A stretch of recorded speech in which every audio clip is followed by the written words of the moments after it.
Hello everyone, কেমন আছো তোমরা সবাই? আশা করছি তোমরা যে যেখান থেকে আমার ভিডিও দেখছো অনেক ভালো আছো এবং অনেক সুস্থ আছো। আর আমিও খুব ভালো আছি, বিন্দাস আছি।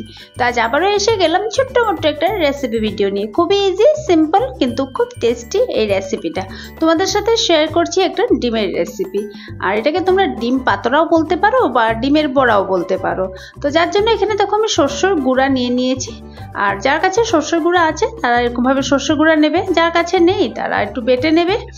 আর সাথে কয়েকটা কাঁচা লঙ্কা আমি চিড়ে দিচ্ছি। তোমরা চাইলে কাঁচা লঙ্কাটা চিড়েও দিতে পারো বা পাটাতে বেটেও নিতে পারো। আর শস্য গুঁড়াটা করে রাখলে খুব সুবিধা হয়। আমি তো গুঁড়ো করে রাখি অনেকগুলো শস্য একসাথে।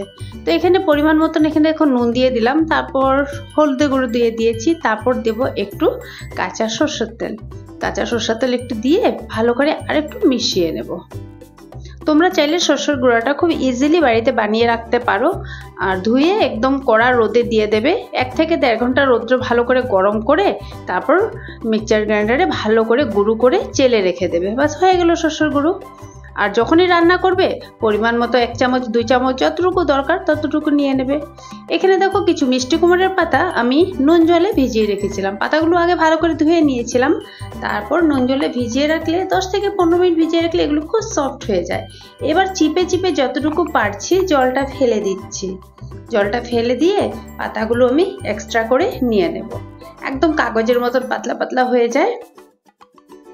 এবার ঠিক আমরা শুটকি বড়াটা যেভাবে করি, আমরা শুটকি বড়াও আমরা এরকমভাবে মিষ্টি কুমড়ের পাতা বা চাল কুমড়ের পাতায় করে থাকি। আর এই ডিম বড়াটা অ্যাকচুয়ালি লাউ পাতাতে বেশি ভালো হয়, বাট লাউ পাতা আমি পাচ্ছিলাম না, তাই আমি মিষ্টি কুমড়োর পাতা দিয়ে করে নিচ্ছি। তো এখানে আমি সেদ্ধ করা ডিম 2টা নিয়েছি। তো আমি হাফ হাফ করে নেব ডিমগুলোকে। এবার যে শস্যর পেস্টটা আমরা রেডি করে রেখেছিলাম সেখানে হাফ হাফ করা ডিমটা দিয়ে ভালো করে শস্যর পেস্টটা মিশিয়ে নেব। এবার কুমড়ো পাতা দেখো উল্টা করে দিয়েছি, 2টা 2 সেট করে দিয়েছি। আর সেখানে আমি 1 পিস ডিম দিয়ে দিলাম। আর চেরা কাঁচা লঙ্কা যে ছিল সেখান থেকে দিয়ে একটু মশলা দিয়ে ভালো করে এবার এটাকে আমি ফোল্ড করে নেব। আমি যেভাবে ফোল্ড করছি তোমরা একটু ফলো করো। এভাবে যদি ফোল্ড করো তবে কিন্তু ব্যাটার দিয়ে আর ভাজাটা মানে বড়াটা ভাজতে হয় না। অনেকে কিন্তু এই বড়াটা আবার ব্যাটারে ডুবিয়ে ডুবিয়েও ভাজে। সেই ক্ষেত্রে কি হয়, উপরটা তো মচমচে হয়ে যায়, ভিতরটা কাঁচা কাঁচা থেকে যায়, সেটা আমার ভালো লাগে না।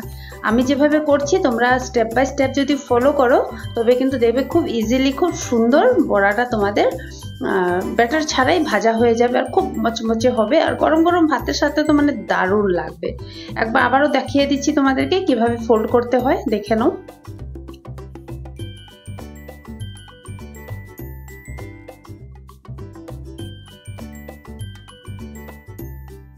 খুব ইজি কিন্তু।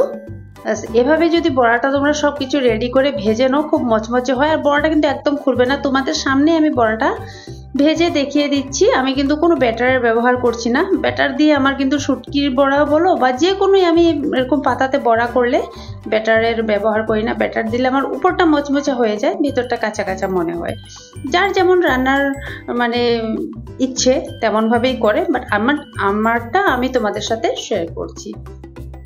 তো বড়াটা দেখো উল্টো পাল্টো করে এপিট ওপিট ভালো করে আমি ভেজে নিচ্ছি।